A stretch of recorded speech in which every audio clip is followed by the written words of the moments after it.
Hello, everybody. My name is Stefania. I finished my master's in environmental archaeology in Oxford, and today I'm going to talk to you about archaeology as advocacy, and specifically about how we can shape policy to protect historical agricultural landscapes in face of climate change, basically. So, before I actually start talking about historical agricultural landscapes, I want to give you a little bit of a background about myself. So I am a biology graduate. I actually did biological sciences in Warwick 5 years ago. And when I started my undergraduate degree, I wanted to find a cure for cancer. And I thought, oh, I'm going to work for a big pharma company and I'm going to find a cure for cancer. But as you can see today, I'm at an archaeology conference. So that didn't happen. But from that little piece of information that you know about myself, you can probably tell that I was destined to end up in Oxford, where every student is overly confident and likes to yap. So that's what I'm going to do today. So as I progressed through my undergrad, I realized that, climate change is actually such a big deal, and I gotta work to find a solution for it somehow. And then I got to the point where I had to find a master's to study. And I wanted to find a master's on climate change. And the master's in Oxford is around £30,000. So I thought to myself, oh, actually, I'm not that type of premium European that affords to pay 30K for a master's. So I thought, oh, I'm going to be a little bit quirky and I'm going to study archaeology because I really like cultures. And I know that climate change threatens to erase a lot of cultures. So I thought to myself, okay, I'll study environmental archaeology because it's kind of biology, kind of not. So right now, when I go to parties and I try to make friends, and people ask me, oh, what do you do for your master's? And I say archaeology. They always say, oh, so you're like Indiana Jones, right? I'm like, not really, not at all, actually. So I'm kind of like that picture with Indiana Jones. So I'm actually not after looting some Egyptian tomb or whatever. I'm after finding climate change solutions and ensuring that there is a balance between the environment and the people. So when I started writing my master's thesis, which was on archaeology and climate change, that was like my main idea. I started by Googling papers on archaeology and climate change, and guess how many papers I found? Can somebody give me a number? Any? Three? Around three, yeah, exactly. So there are around like 5 papers that link archaeology and climate change. Most of them talk about indigenous communities. And indigenous communities meaning South America, Southeast Asia. And they paint these indigenous communities as, places that are so far remote from Europe, where, only in those places poverty can exist and a deep relation with the environment. And I thought to myself, oh my God, that's so false. Because in case you couldn't guess from my accent, I'm Eastern European/Balkan, depending on how you define those terms. So I thought about my home and I thought about Balkans and I thought about how much tradition I saw in the Balkans. And I thought to myself, okay, I think poverty does exist. I saw a lot of it growing up. I saw a lot of traditions. I saw a lot of people trying to make a living by, bringing in tourists to observe their traditions. So I thought, okay, that's some form of heritage that needs to be protected. And I started my thesis by looking into how this type of heritage is protected in the Balkans. And I found this concept of agricultural heritage landscapes, which UNESCO tries to protect. They have an initiative called Globally Important Agricultural Heritage Systems. And they only have 10 sites in Europe because they think that all of the other sites are far outside of Europe. And all of those 10 sites are in Spain, Italy, and Andorra, I think. So none of them is in Eastern Europe or the Balkans. And I thought, okay, so for my master thesis, I'm going to propose 2 sites.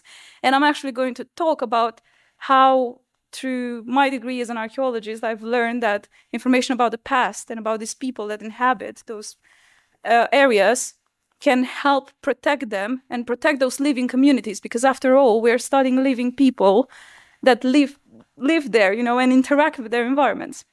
So agricultural heritage landscapes are special because they link environments They're living environments where people practice traditional farming.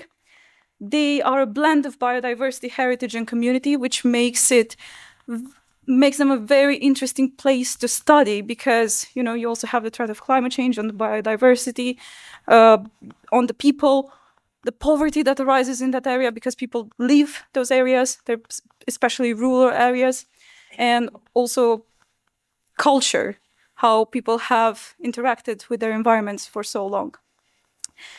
So I thought this was quite an interesting topic because, yes, we have climate change, we have poverty, we have also over-tourism and neglect, which is a very big threat right now for these areas. And we also have weak policy. So in my thesis, I mostly focused on the frameworks that we have currently to protect these places, and I found that they are insufficient.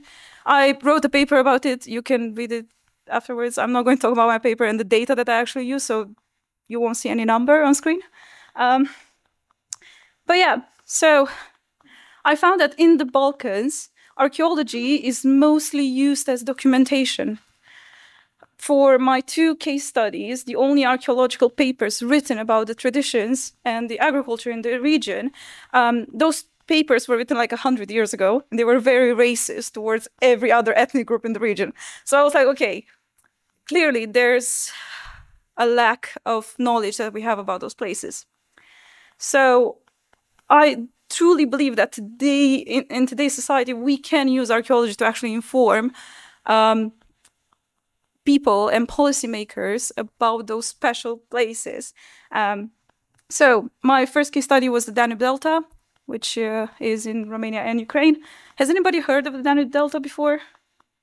I mean, you've been at the environmental conference. Yeah, you've seen me talk before, so you know. Yeah, so the Danube Delta, which is a wonderful place. In case you didn't know, the Danube Delta is considered the Amazon of Europe, is the most biodiverse place in Europe. And it has these really interesting places where people actually live, which are called the traditional fishing villages. So in those traditional fishing villages, people have tools that are very specific to the type of fish that they're trying to fish. They have like over 100 different tools for the fish in the region. They also have specific boats that they use to move along the water so that they don't disturb the precious environment. And there are some initiatives to bring those type of tools back and those type of boats, because right now with globalization, you have motorized boats and all of those things. So there is an initiative to bring back those things, but we don't understand those things because they haven't been documented. There is no paper about the evolution of fishing tools, the evolution of boats, the evolution of traditional agriculture in the region, because they also practice agriculture, they also grow their own crops. So that's where I thought, oh, okay, archaeology can help us with that.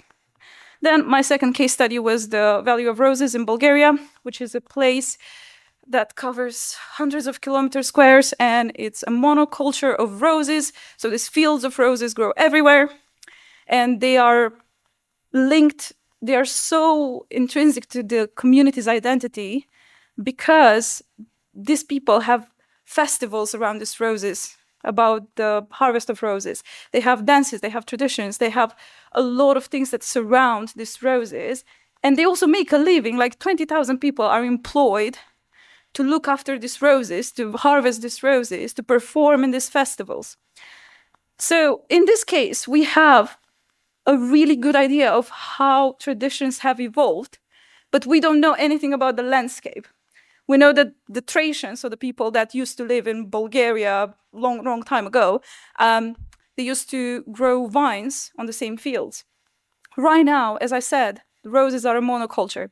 That's quite dangerous because if a pest infects roses, these people kind of lose their livelihoods.